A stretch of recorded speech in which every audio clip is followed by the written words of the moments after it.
بسم اللہ الرحمن الرحیم۔ شروع اللہ کے نام سے جو نہایت مہربان ہے۔ پروین کی چھوٹی بیٹی نور معذور تھی، اور جب اس نے بیٹے کی شادی کی تو بیٹا اور بہو زور ڈالنے لگے کہ اماں آپ ہمارے ساتھ امریکہ چلی جائیں اور نور کو ہم کسی یتیم خانے میں چھوڑ آتے ہیں۔ جب پروین نے یہ سنا تو اس کا کلیجہ پھٹ گیا اور اس نے بیٹے کے منہ پر زوردار تھپڑ دے مارا، تو وہ غصے میں اماں اور بہن کو چھوڑ کر امریکہ چلا گیا اور ہر ماہ ان کو پیسے بھیج دیتا تھا۔ جب 2 سال گزرے تو بینک سے اسے فون آیا کہ آپ جو پیسے بھیجتے تھے وہ کوئی لینے نہیں آیا، تو وہ آپ لے جائیں۔ تو بیٹا فوراً پاکستان آیا، بینک سے پیسے لے کر گھر گیا تو سامنے کا منظر دیکھ کر اس کی آنکھیں پھٹی کی پھٹی رہ گئیں۔ پروین کو اپنی چھوٹی معذور بیٹی نور سے بے حد محبت تھی۔ وہ 15 سال کی ہو گئی تھی، لیکن پھر بھی وہ اپنے ہاتھ سے اپنی بیٹی کو کھانا کھلاتی تھی، حالانکہ یہ اس کے لیے بہت بڑی آزمائش تھی۔ اللہ اسے بڑے عرصے بعد بیٹی سے نوازا تھا۔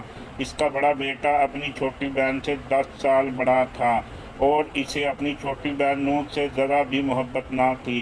ہر وقت اسے حقارت سے دیکھتا تھا۔ جب نور پیدا ہوئی اور عمران نے اپنی بہن کو دیکھا تو آڑے ٹیڑے منہ بنانے لگا، کیونکہ نور پیدائشی معذور تھی، دائیں ٹانگ بائیں ٹانگ سے سوکھی اور چھوٹی تھی۔ یہ دیکھ کر عمران نے اپنی پیاری سی بہن کو ناپسندیدگی سے دیکھا تھا اور پھر پیچھے ہٹ گیا۔ پروین نے اسے بہت سمجھایا کہ یہ تمہاری چھوٹی بہن ہے، اس سے پیار کیا کرو، لیکن وہ کہنے لگا یہ کیسی بہن ہے، مجھے ایسی ٹوٹی پھوٹی بہن نہیں چاہیے، مجھے یہ اچھی نہیں لگتی۔ یہ کہہ کر وہ ہاسپٹل کے کمرے سے باہر نکل گیا۔ پروین تو پہلے ہی رو رو کے برا حال تھا۔ جب پیدائش کے بعد اسے یہ پتہ چلا کہ بیٹی کی دائیں ٹانگ بالکل سکڑی ہوئی ہے اور وہ چل پھر نہیں سکے گی، لیکن پھر بھی اس نے اللہ کی رضا میں خود کو راضی کر لیا۔ لیکن عمران نے دیکھتے ہی نور کو بہن ماننے سے انکار کر دیا تھا۔ لیکن پروین کے شوہر گلزار نے بیٹی کو باہوں میں لے کر پیار ضرور کیا تھا۔ وہ کہنے لگا اللہ کو یہی مرضی تھی۔ پروین نے بڑی گہری ٹھنڈی سانس لی تھی اور اللہ کی دی ہوئی اس آزمائش کو خوشی سے قبول کیا تھا۔ پروین کو لگا تھا ابھی عمران نے دیکھا ہے اس لیے ایسی حرکتیں کر رہا ہے، لیکن جیسے جیسے وقت گزرے گا خون کا رشتہ جوڑ مارے گا اور پھر وہ اپنی بہن سے پیار بھی کرے گا، اس کا خیال بھی رکھے گا۔ لیکن ایسا نہیں ہوا۔ عمران نے تو اس کی شکل کو دیکھنا بھی گوارا نہیں کیا تھا۔ جب بھی اسے دیکھتا ماتھے پر بال ڈال دیتا۔ کبھی نور رو رہی ہوتی اور پروین کام میں مصروف ہوتی تو عمران سے کہتی بیٹا اپنی بہن کو فیڈر پلا دو گے یا اسے گود میں پکڑ لو، میں ذرا کچن کا کام سمیٹ لوں۔ تو وہ کہتا نہیں پکڑتا اس لومڑی کو، یہ اچھی نہیں لگتی۔ یہ کہہ کر وہ ٹی وی دیکھنے لگتا۔ وہ بیچاری بلکتی روتی رہتی، لیکن اس کے بھائی کے دل میں رحم نام کی کوئی چیز نہ تھی۔ پروین کو ہی آ کر اسے پکڑنا پڑتا تھا۔ وہ اسے کہتی کتنی بری بات ہے، تمہاری چھوٹی بہن ہے یہ، لیکن عمران آڑے ٹیڑے منہ بناتا تھا اور کہتا تھا جب میرے دوست میرے ساتھ کھیلنے آئیں گے تو اس کو کمرے میں بند کر دیجیے گا اور وہ دیکھیں گے تو میرا مذاق اڑائیں گے۔ عمران کی بہن کیسی عجیب و غریب مخلوق ہے۔ یہ بات سن کر پروین کو بڑا دکھ ہوا تھا۔ اس نے عمران کا کان پکڑا اور کہنے لگی خبردار اگر آئندہ سے تم نے اپنی چھوٹی بہن کو کچھ کہا تو۔ عمران کو ایک تو اپنی بہن ناپسند تھی، دوسرا جب سے وہ پیدا ہوئی تھی ماں باپ کی ساری توجہ نور پر ہو گئی تھی، کیونکہ یہ تو 10 سال بعد پیدا ہوئی تھی، پھر معصوم تھی، اس لیے دل میں اس کے لیے نرم گوشہ ہونا ایک فطری سی بات تھی۔ لیکن عمران کو یہ سب پسند نہیں تھا۔ جب وہ دیکھتا اس کے ماں باپ اب عمران کے بجائے نور پر توجہ دینے لگے ہیں تو وہ اندر ہی اندر نور سے نفرت کرنے لگا تھا۔ ایک بار نور 10 مہینے کی تھی، جب بیٹھ کر کھلونے کے ساتھ کھیل رہی تھی، بیچاری چل پھر تو سکتی نہیں تھی، اس لیے جہاں پروین اسے بٹھاتی اور اس کے سامنے کھلونے رکھ دیتی وہ وہیں بیٹھتی کھیلتی رہتی۔ عمران اس سے ہمیشہ دور دور ہی رہتا تھا۔ نور کھلونے سے کھیل رہی تھی اور عمران پڑھ رہا تھا जब नूर का खिलौना थोड़ा सा आगे चला गया, वो बेचारी हाथ से पकड़ने की कोशिश कर रही थी लेकिन पकड़ नहीं पा रही थी। इसकी एक टांग ठीक थी, दूसरी बिल्कुल सुकड़ी पड़ी थी, इसलिए रेंग कर खिलौना नहीं पकड़ सकती थी। अमरान की नज़र पड़ी तो वो ये देखकर मुस्कुराने लगा, ये लंगड़ी तो किसी काम की नहीं है, अब काम भी कर सकती, खिलौना तक नहीं पकड़ सकती। बजाय इसके कि वो खिलौना इसके करीब कर देता, इसने वो खिलौना नूर से और दूर कर दिया और हंसने लगा। कभी जानबूझकर जाते जाते इसके मुंह पर थप्पड़ मार देता था। वो रोने लगती थी। परवीन इस पर चिल्लाती थी, अमरान क्यों तंग करते हो बहन को, बजाय इसे संभालने के या इसके साथ खेलने के तुम इससे लड़ते रहते हो।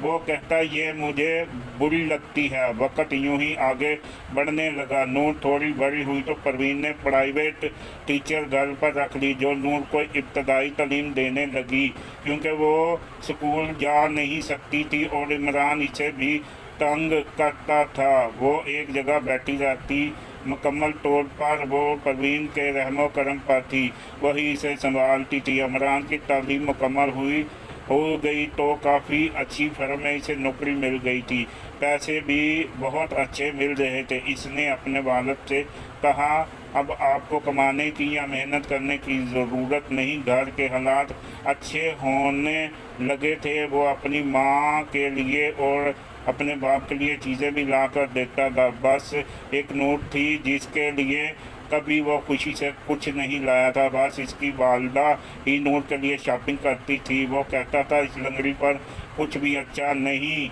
लगता, ये चाहे कुछ भी पहन ले। बहरहाल वक्त यूं ही गुजरने लगा था।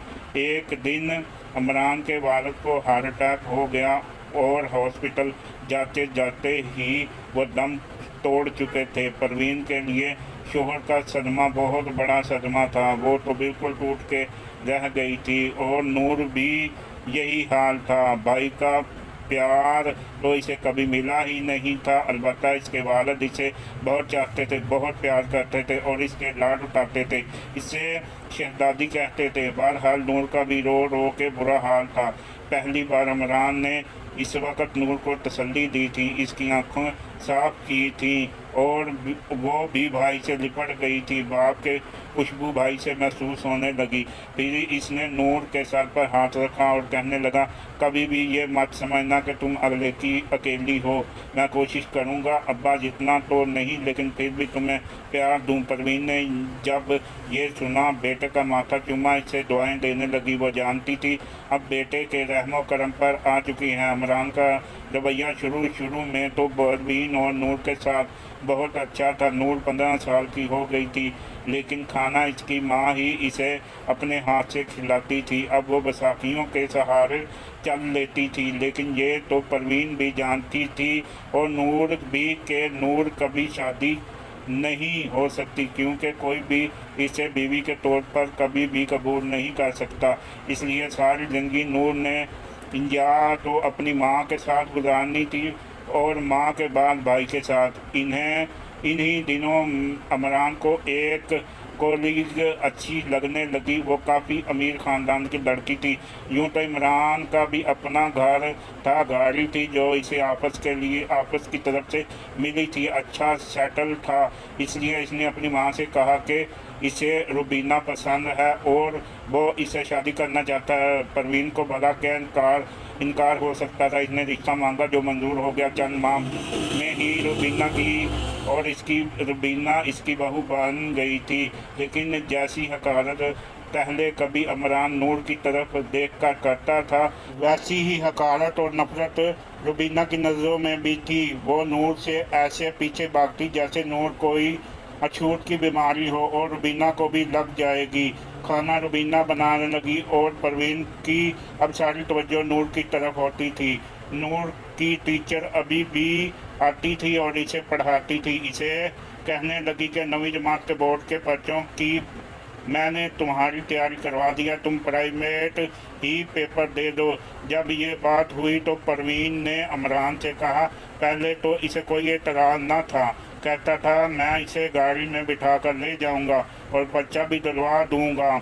लेकिन रात को जब कमरे में आया तो रुबीना ने इसे साफ कह दिया। वो कहने लगी, देखो जी, अपनी बहन से ज़रा दूर ही रहा करो, क्योंकि ये पैदाइशी माजूर है और मैंने सुना है कि अगर ऐसा मसला हो तो दूर रहना बेहतर होता है।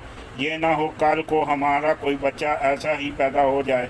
ये सुनकर इमरान कुछ परेशान हो वो कहने लगी, इसकी ज़्यादा देखभाल मत किया करो और मुझे ये बताओ, ये पढ़ कर क्या करेगी? इस पर इतना पैसा ज़ाया करने की क्या ज़रूरत क्या है? सारी ज़िंदगी तो ये तुम्हारे ही सर पर रहने वाली है। ना तो इसकी शादी हो सकती है और ना ही शादी के काबिल है। जब तुमने सारी ज़िंदगी इसके खर्चे उठाने हैं तो क्या ज़रूरत है इसे पढ़ाई लिखाई करवाने की, फालतू खर्चे उठाने की? अब इसे लेकर जाओगे, लेकर आओगे, तुम्हारे आपस का कितना हज होगा? बहरहाल इमरान को वैसे ही शुरू से नूर से कोई ख़ास लगाव नहीं था। बस वालिद के इंतकाल के बाद वक्त की हमदर्दी थी जो बीवी की बातों से अब ख़त्म हो चुकी थी। अगले रोज़ जब नूर ने कहा अगले हफ्ते इसके बोर्ड के पेपर शुरू हो रहे हैं, वो कहने लगा कोई ज़रूरत नहीं है पढ़ने की। फिर परवीन से भी कहने लगा कि मेरे अखराजात बढ़ गए हैं, अब मेरी बीवी का खर्चा भी है मेरे सर पर है, इसलिए आप इसकी ट्यूशन छुड़वा दें। वैसे भी ये